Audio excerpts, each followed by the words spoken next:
গত শুক্রবার রাতে বাকেরগঞ্জ পৌরসভার ২ নং ওয়ার্ডের অশোক চক্রবর্তীর পৈতৃক ১৫% জমি জনৈক আলী হায়দার সুমন তার লাঠিয়াল বাহিনী নিয়ে জোরপূর্বক দখল করে নিয়েছে। ঘটনাটি বাকেরগঞ্জ থানায় জানালেও তারা এর কোনো প্রতিকার করেনি।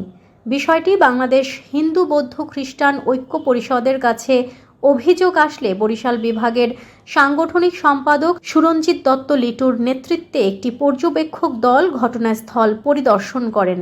দলে অন্যান্যদের মধ্যে ছিলেন বাকেরগঞ্জ থানা হিন্দু বৌদ্ধ খ্রিস্টান ঐক্য পরিষদ সভাপতি ঝন্টু দাস, পূজা উদযাপন পরিষদ সভাপতি শঙ্কর শীল, বরিশাল মহানগর সাংগঠনিক সম্পাদক স্বপন কর, যুব ঐক্য কেন্দ্রীয় সহসভাপতি রণজিৎ সেনগুপ্ত, শ্রমিক ঐক্য পরিষদ বরিশাল মহানগর সভাপতি তাপস কর্মকার।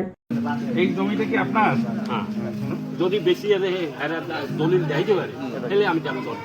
আপনার দাবি করবেন না, এই যে গেছে ওই আমার বাড়ির দেওয়ার এ যদি আমার দাদু যদি দলিল দিয়ে দিয়ে যায় আমি এই জমির দাবি করবো। আচ্ছা, নেতৃবৃন্দ ঘটনার সত্যতা পান। আলী হায়দার সুমন বাকেরগঞ্জ বিভিন্ন স্থানে জমি দখল সিন্ডিকেটের সাথে যুক্ত। স্থানীয় সূত্রে জানা যায় ভুয়া দলিলপত্র তৈরি করে বহু ঘটনার নায়ক সে। উপস্থিত হিন্দু মুসলিম সকলে সনাতনী পরিবারটিকে রক্ষার দাবি প্রশাসনের কাছে রাখেন এবং ভূমিদস্যু